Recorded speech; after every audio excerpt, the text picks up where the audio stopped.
여러분 안녕하세요. 슬기로운 영어생활입니다. 자, 오늘은요 질문에 대한 답을 좀 드려보려고 하는데요. 질문이 아이가 3학년 남자친구래요. 그리고 엄마표 영어를 통해서 영어를 쭉 접해왔었고, 그리고 지금 현재 토플 주니어도 하고 있는데 문법을 하면 독해에 더 도움을 많이 받을까요? 라고 질문을 주셨어요. 자, 여러분 생각은 어떠세요? 문법을 하면 독해에 더 도움을 받겠는가? 자, 문법을요, 학습을 통해서 알게 되는 방법도 있고요. 독해를 통해서 문법에 대한 것을 어느 정도 체득하는 경우도 있는데요. 지금 이 친구 같은 경우는 사실은 문법을 지금 굳이 들어가지 않더라도 자기가 문법을 꽤 상당 부분 알고 있을 거라고 저는 생각이 들어요. 그래서 자, 문법이 독해에 도움이 되나요? 라는 것을 오히려 바꿔서 독해가 문법에 도움이 될까요? 로 생각하시는 게 나을 것 같아요. 제가 이 말씀을 드리는 이유는 초등학교 3학년이기 때문인데요. 자, 초등학교 3학년이라고 하는 건 언어를 배울 수 있는 기관, 즉 우리가 촘스키가 말하는 Language Acquisition Device, 우리 속에 언어를 습득할 수 있는 장치가 지금 반짝반짝반짝 불이 켜져가지고 인풋을 많이 주면 그 많은 인풋을 가지고 자기가 스스로 프로세스를 해서 문법 패턴을 지금 찾아내고 있는 시기다, 이렇게 생각하시면 좋을 것 같아요. 자, 질문 하나 드려볼게요.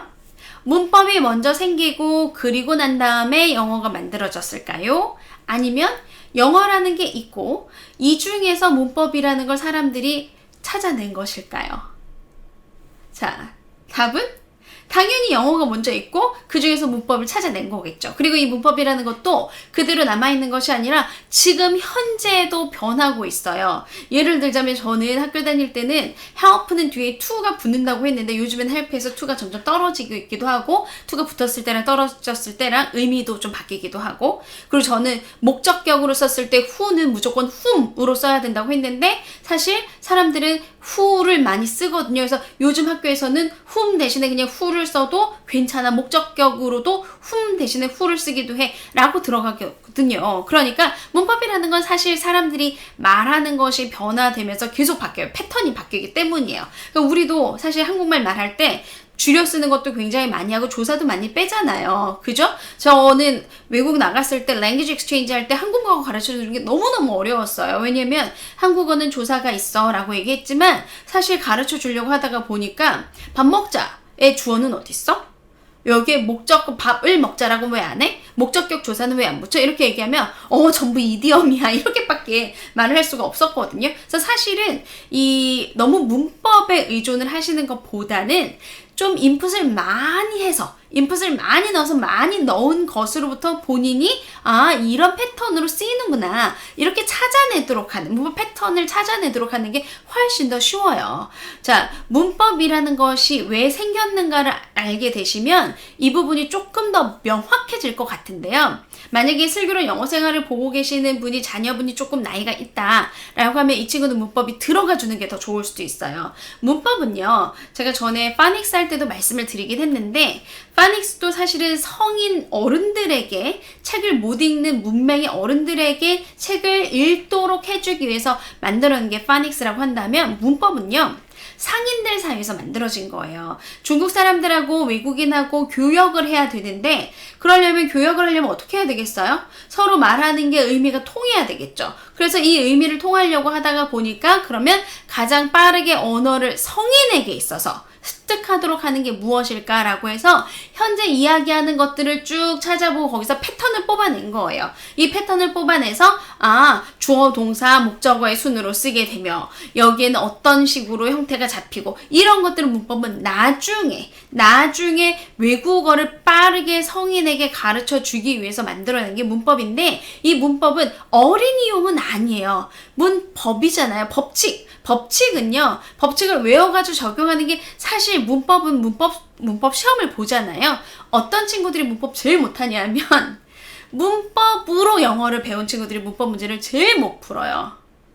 단어도요, 어휘 시험도 보면 단어만 공부한 친구들이 단어를 제일 많이 틀려요. 그러면 이 문법과 단어와 이런 것들이 어떻게 조합이 돼야 되냐면, 일단 그 근간에 리딩이 딱 들어가 있어야 돼요.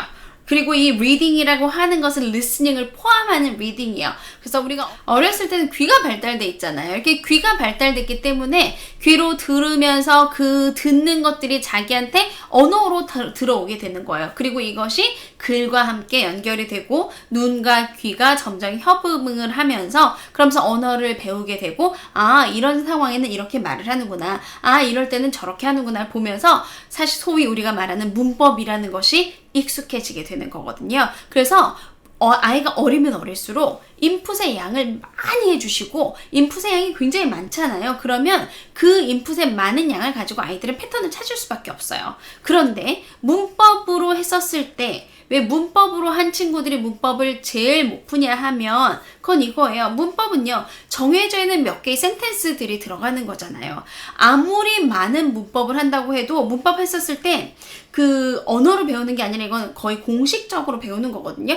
이렇게 하다가 보면 아주 정말 문법 실력이 정말 뛰어나다. 그러면 독해에도 굉장히 좋은 영향을 받을 수 있고 그건 약간 성인들에게는 잘 통하는 방법인데 문법만 하게 되면 어쨌거나 저쨌거나 우리가 그냥 책을 읽고 그리고 말을 들으면서 들어가는 것보다 인풋의 양이 한없이 부족할 수밖에 없어요. 이건 제가 수업하면서도 굉장히 많이 느끼는 건데 저희도 수업을 하다가 보면 문법을 먼저 하다가 온 친구들이 있고 언어를 문법으로 그래서 학습으로 배운 친구들이 있고요. 그리고 언어를 언어로 배워서 책을 많이 읽으면서 온 친구들이 있어요. 그러면 문법 처음에 들어갈 때는 분명히 문법을 먼저 했던 친구들이 잘하긴 하거든요. 그런데 시간이 점점 지나고 현재 만약에 우리가 투부정사를 배우고 있는데 지금 여기에 투부정사가 포인트가 아니고 다른 문제의 포인트가 있었는데 투부정사가 같이 끼어 있거나 했었을 때 물어보면 그때 그러니까 종합 문제라고 보통 얘기를 하는 건데 종합 문제로 나왔을 때의 점수는 오히려 언어로 영어를 받아들였던 친구들이 문법으로만 영어를 했던 친구들보다 훨씬 더 정확하게 그 문법 포인트들을 짚어내고 알아내고 해요. 그래서 아이가 어리면 어릴수록 조금 더 인풋의 양을 늘려라. 그리고 그러니까 문법을 하지 말라는 얘기는 아니에요. 아이가 얘를 잘 분석할 수 있고 분석적 능력이 뛰어나다고 한다면 그렇다면 굳이 하는 것을 막진 않아요. 저도 슬금슬금 알려줘요. 저희 수업 시간에도 저희가 어린 아이들일지라도 자 그냥 드러나 봐 라고 하면서 얘가 이런 식으로 차이가 나는 거야. 예를 들자면 현재 완료가 나왔을 때 이건 현재 완료고 have 플러스 pp야 라고 하는 게 아니라 I have seen it 이라고 했을 때 왜 얘가 I see it과 I saw it과 다를까? 그래서 의미상의 차이를 가지고 형태를 봐주는 거죠. 그러면 I've seen it 이라고 하는 건 현재 완료는 과거의 한 시점에 딱 자리를 잡고 지금까지 내가 그거 평생 지금까지 과거의 이 시점에서 지금까지 딱 한 번만 봤으면 나는 본 적이 있어 라고 하는 게 될 수 있잖아요. 근데 내가 만약에 I saw it 이라고 하면 이건 언제만 쓰는 거냐면 내가 시간을 과거로 들어가서 과거의 이 시점 하나만 걸쳐서 얘기하려고 할 때 I saw it 이라고 하는 거야. 그래서 I've seen it과 I've seen it 난 본 적은 있는데 지금은 어디 있는지 모르겠어 라는 표현이 될 수도 있고 I saw it은 과거에 그걸 봤었어. 현재에 대해서는 전혀 언급하지 않는 거야. 라는 것들을 가지고 이미 데이터가 많은 아이들에게 얘기를 해주면 이 아이들은 그걸 기가 막히게 받아들여. 그런데 이걸 have pp를 현재 완료야. 현재 완료는 4가지 용법이 있어. 이러면서 완료, 경계, 계속, 결과야. 그 중에서는 무엇에 속할까? 이렇게 들어가게 되면 오늘은 아는 것 같지만 내일은 잊어버릴 수 있다는 얘기에서 아이가 어릴수록 독해를 하면 문법에 도움을 받습니까? 100% 맞아요. 독해를 잘한 친구들은 문법을 잘할 수 있습니다. 그리고 독해를 하는데 이 뉘앙스 차이가 궁금해요 라고 할 때 그 부분에서 문법이 조금 더 의미적으로 들어간다고 한다면 훨씬 더 도움을 많이 받을 수 있을 거고요. 그리고 문법만 해가지고 독해에 도움을 받는 건 아니라고 그랬어요. 하지만 문법을 아는 것이 분명히 독해에 도움을 받을 수 있고 문법은 나중에 이제 결국에는 조금 더 복잡하고 긴 문장들을 분석해낼 때 정말 우리가 학술적인 게 10줄이 한 문장일 때 이럴 때는 문법 잘 알고 있으면 도움을 많이 받죠. 그렇지만 그 전에 일단 독해가 좀 탄탄하게 들어가 있어서 그 외에다 문법을 얹으면 훨씬 더 좋다라는 것을 좀 강조를 드리고 싶어요. 자, 문법은 독해를 위한 문법은 제가 한 5가지 뽑아서 말씀을 드려요. 제가 보통 이제 독해를 진행하면서 이것만 알아도 돼 라고 하는 것들은 크게 만약에 지금 이제 공부를 하신다고 한다면 일단 저는 제일 중요한 거는 동사.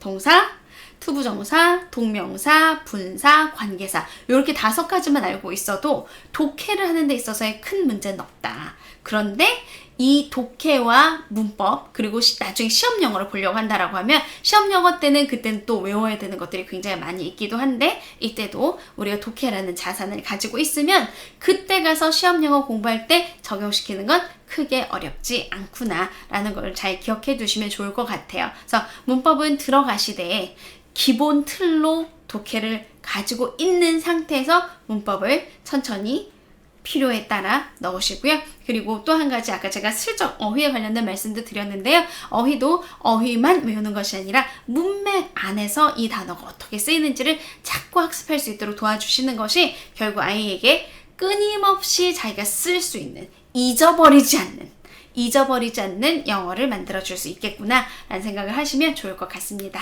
자, 그러면 질문 있으시면 또 알려주시고요. 다음 시간에 또 뵙도록 하겠습니다. 다음 시간에 슬기로운 영어 생활에서 다시 뵙겠습니다.